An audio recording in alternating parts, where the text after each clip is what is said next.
Hi, everyone. This is Hannah Mail again, and we are going to do more of the PowerPoint. So the first thing that I'm going to do is share my screen.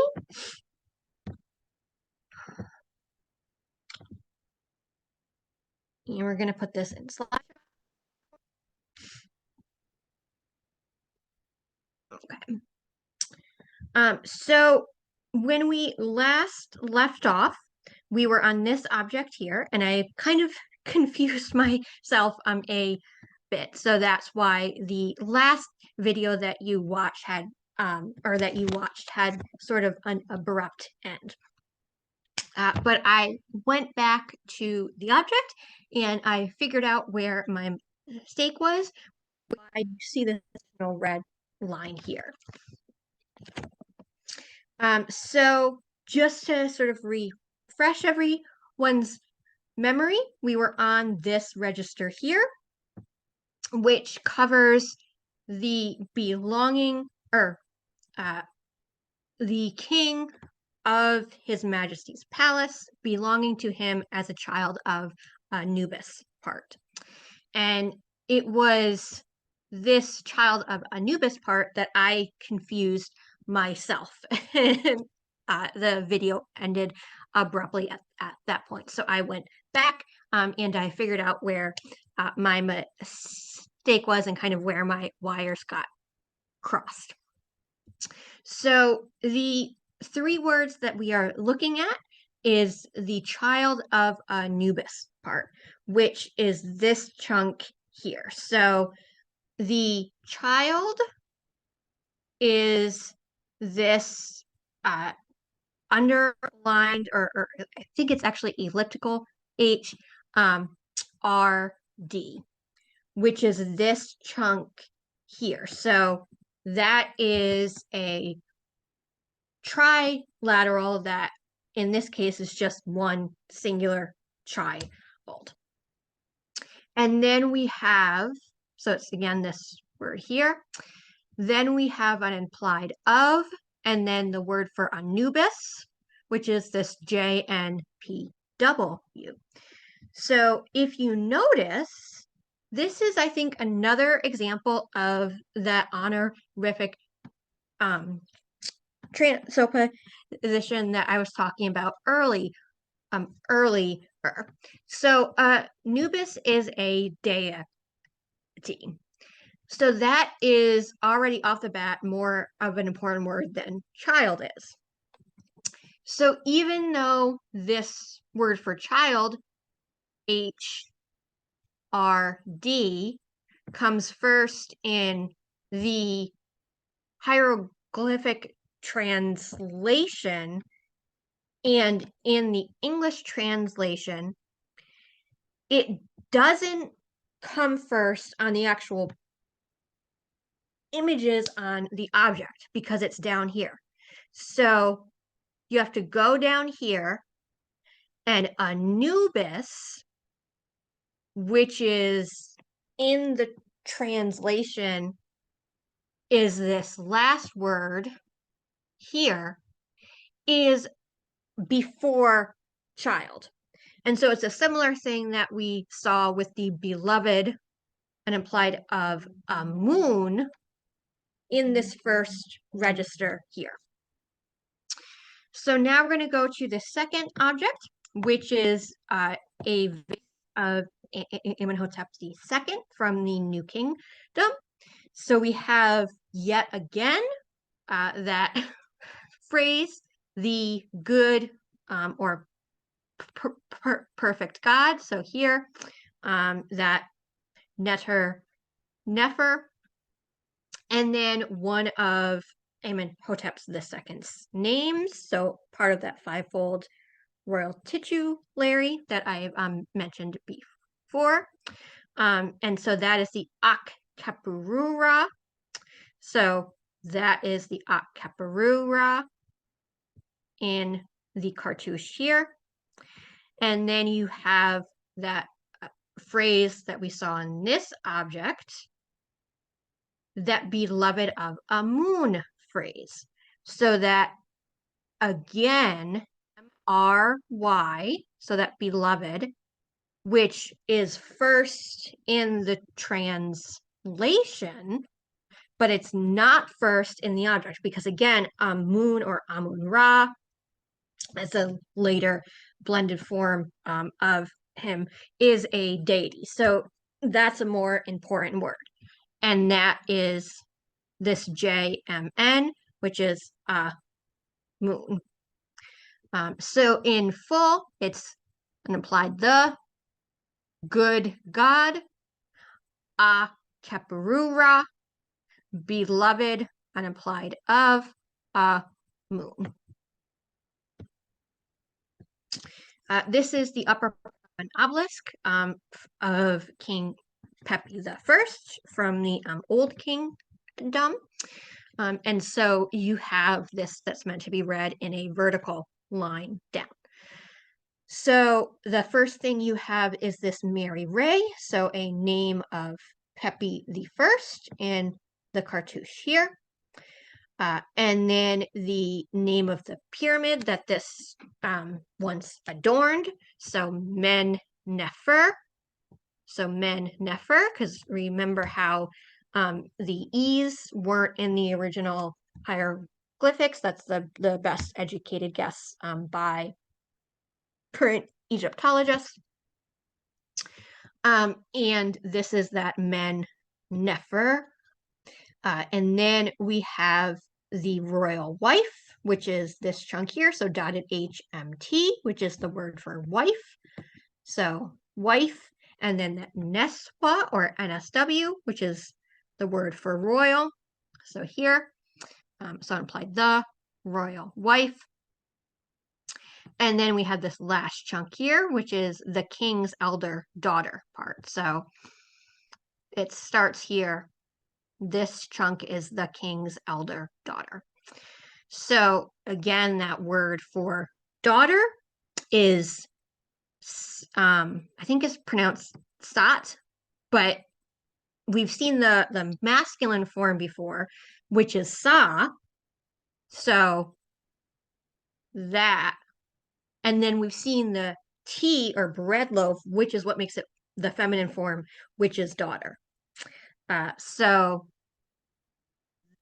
unimplied the, and then the king's part here is this NSW here. So here, so unimplied the king's.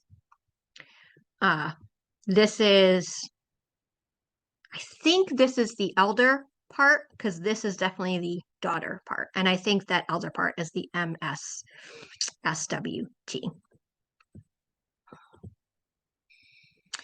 This is a relief with the name of King Snenefru from the Old Kingdom. This is from his funerary complex. And this is an offering bearer that is represented as anthro or in female form. So this is basically, she's bringing produce or goods from one of his funerary estates that will help to sustain his spirit in the afterlife. So you have his name, that S and F R double U here. And this is an example here of a determinative that you'll sometimes see. And this is for category of words that denote a place or a general kind of geographical location. This is from the Metropolitan Museum, and it is a tablet from a foundation deposit of King Mentuhotep II, who was a ruler of the Middle Kingdom. So this is, again, one of those pieces that if you look on the Metropolitan's online collection search has been translated and you can read the translation. So that's where I got the following information. So this is the hieroglyphic inscription here that we're going to be going through. So I sort of zoomed in on this first part here. So this 1 through 3 part, so this chunk, and this chunk, which all together translates as beloved of Matu Ray.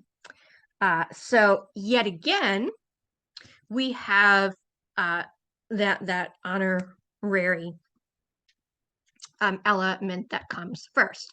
So we have that word again for beloved, that MRY, which is this down here, but it's down here and not up here because Matu Ray is the deity. So Matu Ray is the more important figure or more important word. So that's why this Matu Ray actually starts the inscription. And then this is actually the Ray or Ra part of it. This is the Matu part here. And then have Lord, which is NB. So here, Lord, unimplied of here. And then we have Wasset, which is, or can be translated as Thebes. So in this case, the of is implied. And then this is that Wasset Thebes here. And then we have that Neswabidi title, so that King of Upper and Lower Egypt title, or of Lower and Upper Egypt title, which is here. And then we have one of the names of Mentuhotep II, which is Neb-hap-Dre in the cartouche, which is here. So this is, again, the original hieroglyphics here. And then we have the phrase that we've seen a version of in some of the other objects that I showed you, which is live, or is translated here as live forever. So we have, again, the hieroglyph for life or live, so that Ankh, so here, and then the word for that can be translated as forever, so that underlined DT. So in the translation of this object, if you look in the object catalog, you'll see that underlined D as the capital D, which is that forever, which is here. So again, that snake, you know it's not the F because it doesn't have the horns. And then that bread loaf, which is the T. And then this is another object from the Metropolitan. This is a scarab of Sebek-hotep IV. The period of time that it comes from is listed as Middle Kingdom, or the second intermediate period, because this scarab comes from the 13th dynasty. And while it is a minority view, as far as I know, there are still some Egyptologists that argue that the 13th dynasty belongs in the second intermediate period rather than at the end of the Middle Kingdom. So that's why both of those dates are there. So if you look again, the registers and the hieroglyphs are no longer as clear, but you can still see, broadly speaking, that it's in two registers. So you have register A and register B. And again, you look for any animals. They're, in this case, they're all facing to the right. So that's how you know, okay, you start at register A and read down. So you have that Sa-Ra, that son of Ra, form or phrase that we've seen multiple times now. So again, the son or Sa part is this hieroglyph here. And we know it's the son and not the daughter. So we know it's the masculine form because it doesn't have that T. It doesn't have that bread loaf. And then we have the word for, or the word that can be translated as Ra or Ray here. So son, the son, plight of Ra. And then we have this one of this ruler's names, Sebekhotep in a cartouche here. And then we have register B. So the full translation of this side, and you can see that some of the hieroglyphs are a bit faded, but the full translation is born of the king's mother, Kemi. So that born of the king's mother is this chunk to here. So that MS is the born, and again, that's probably the hieroglyph that's the most faded. And then of is N, and then MWT is the word for mother. So it's that hieroglyph here. NSW is the word for king, which is here. And then her name, Kemi. So the hieroglyphs, again, they're not as clear as they could be because they're a bit scratched over time, is that K and J.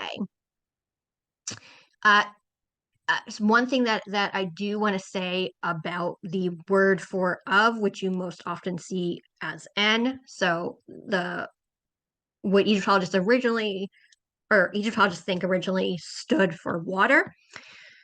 There is grammatical reasons where sometimes the of, which is again depicted as the N, it is inserted in the hieroglyphs. Sometimes it's implied.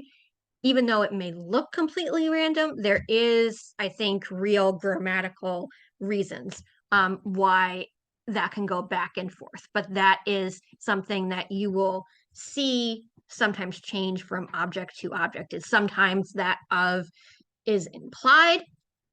Sometimes, like in this case, it is one of the hieroglyphs that's actually on the object. And I am still myself learning those detailed grammatical nuances for or things like that happening. So this is another scale up, and this is inscribed for Pharaoh Aya, who is also from the Middle Kingdom. So again, you have his, or the registers A and B. This is a case where it sort of helps to know that in the absence of any other identifying marks or sort of clues, the base way that you read hieroglyphs is from left to right. So in this case, there's no animals or things that can sort of help you out. And so you're meant to start in this register A, because that's, again, that good God phrase that we've seen multiple times now, or the good God phrase. And then his name. So Mer, Nef, Ra in the cartouche here.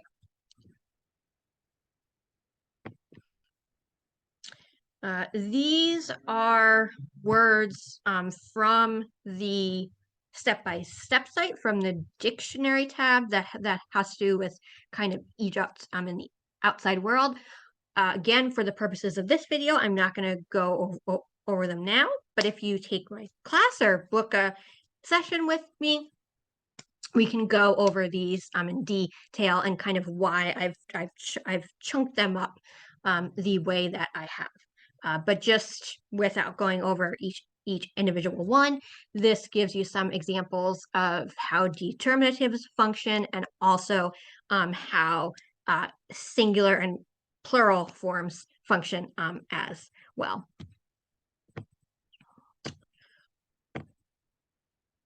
These next few slides have to do with religion. So again, these are words from the step-by-step that I'm not going to go over. But if you do their dictionary search, that's where I got this. And then I'm going to go to objects, just again, so you sort of get a little bit more of the sort of authentic-ish voices of the ancient Egyptians. So this is from that Let's Read tab from the step-by-step site. So this is a stela of the Apis bull carrying the mummy of Nesser or Mun. So that's a private person, and it comes from the third intermediate period. So in this case, it is meant to be read not diagonally, but as the numbers tell you, vertically. So to figure out which register you start with, you look for the humans or animals. So in this case, they're all including what looks like a snake here. They're all facing towards the right. So that gives you the clue, okay, that you're starting with this vertical line here. So you have these first two words, which mean together, they mean speech. And that is why I've put this blue line here. And it's this chunk here, because then this JN is this JN, which means by. And then you have the next word for the god Osiris, which is that WSJR, which is this. And then the great god. So in this case, the is implied, and the great god part is the hieroglyphics here. So again, that word for God, and then that's the word for great. So this, I don't think we've seen this phrase yet. We've seen the good God phrase, but we haven't seen the great God phrase yet. And so that's where you see an example of this. So that's what looks like a flag. That's the N underlined TR, so the word for God. I think if you see multiple of these, that is another way that it's saying that this is a plural. So it's not one God, but it's multiple gods, but I'm not 100% sure about that. And then you have that word for great, which is this symbol here. So an implied the great God. And then an implied and implied by, Matu, which is another deity, and that's this word here. So MN underlined TW, which is this chunk here. Unimplied the, Lord, so that NB again. So unimplied the Lord. Unimplied of the west. So I'm just going to move this up. So that word here, which is this chunk here. So again, the west, so this word here, this chunk, this is the actual word, and that's the actual word part. That, what looks like a circle, is a determinative. So on the relief from Cenefru's mortuary complex that we looked at before, we saw that same determinative. So that same one at the end of his name, because both words are denoting a kind of geographical location. And then we have Nesser Moon, which is this Nesser Moon part.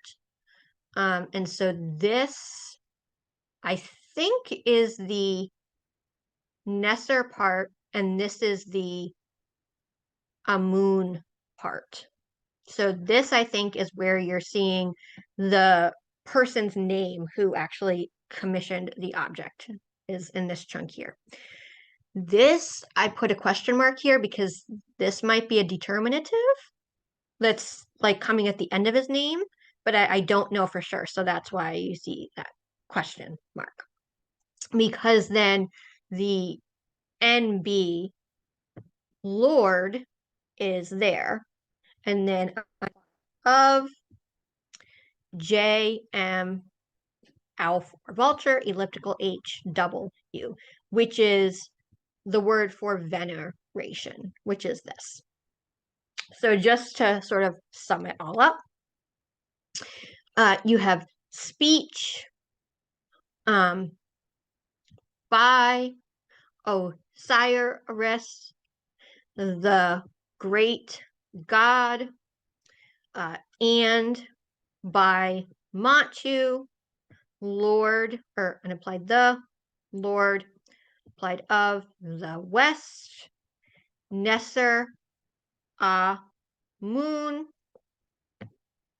just making sure, unimplied the Lord, unimplied of veneration. This is a relief block from a building, probably a temple, but I don't know that for sure, of Amenemhat I, who was a Middle Kingdom ruler. This is also from the Metropolitan, and it's one of the objects that's been translated on their online collection catalog. So that's where I've got this translation. So again, I've chunked it up kind of into its different parts. So you have what I've referred to as part A, which is this chunk here. So it's the Horus name, which is one of those names, the fivefold titulary, which is one of the versions of the name of Amenemhat I. So that this is here. And then you have below, or you have B, which is the Horus, or altogether it's Horus of Edifu, may he give life. Horus, I don't know for sure where that like falls in here, because Edifu is this B, the way that this phonetically is written in the collection online search database is capital H. So it's one of the H's, D.T. And so it's this chunk here. So this is the Edifu. And again, this is the determinative because Edifu is a geographical location. It's a place. And this says, may he give life. And I didn't mean to put the life there and cover that.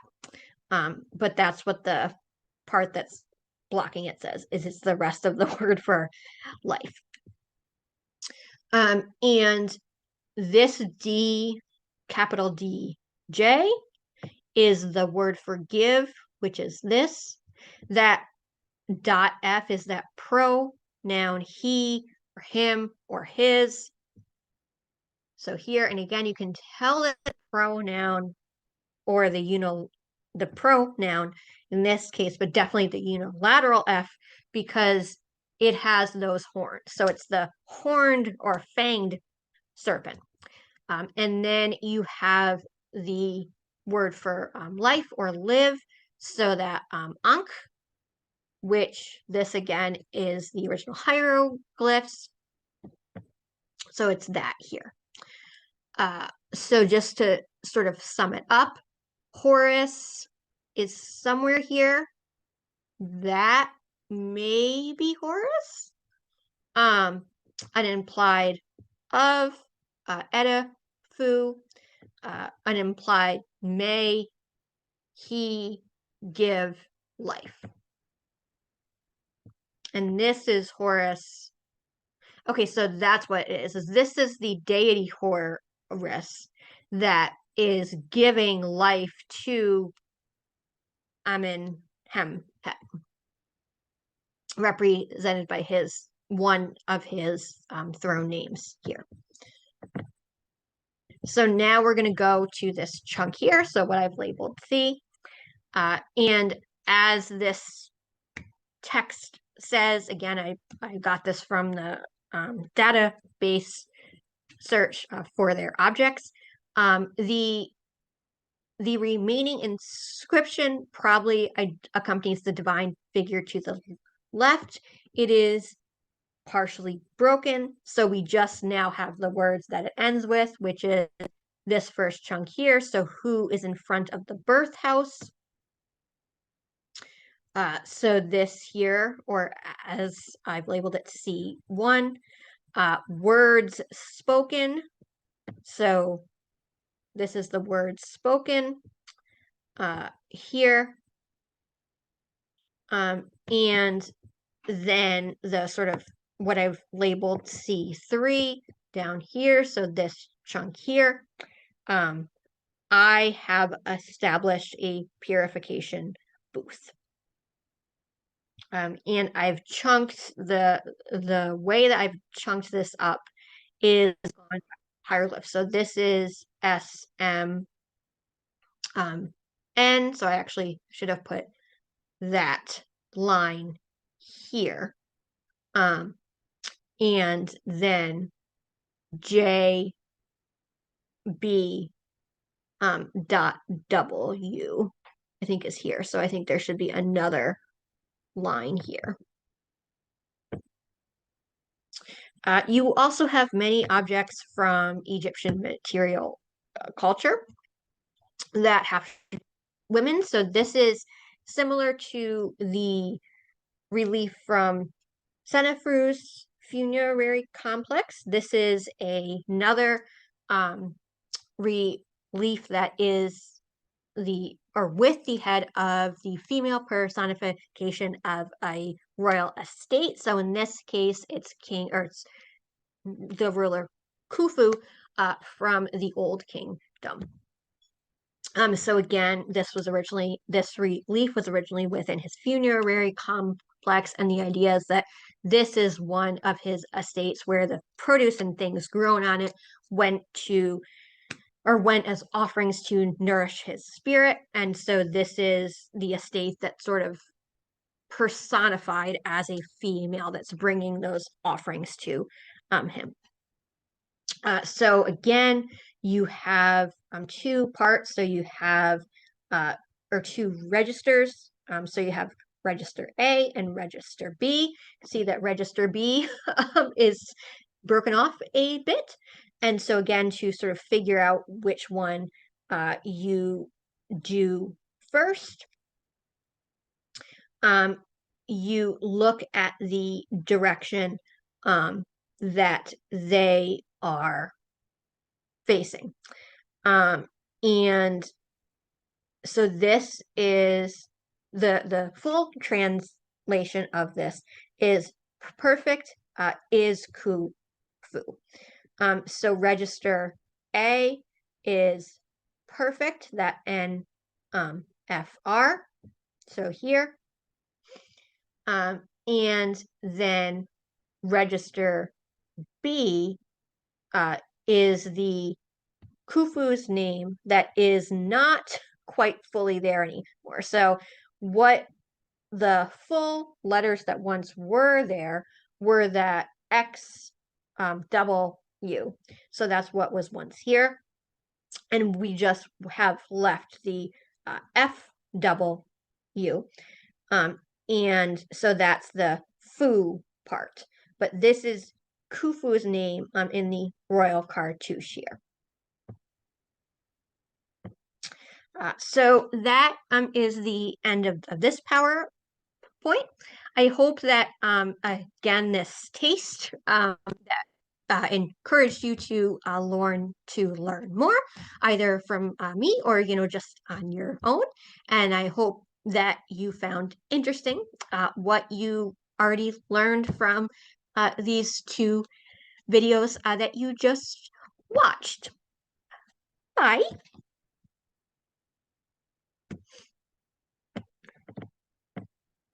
Bye.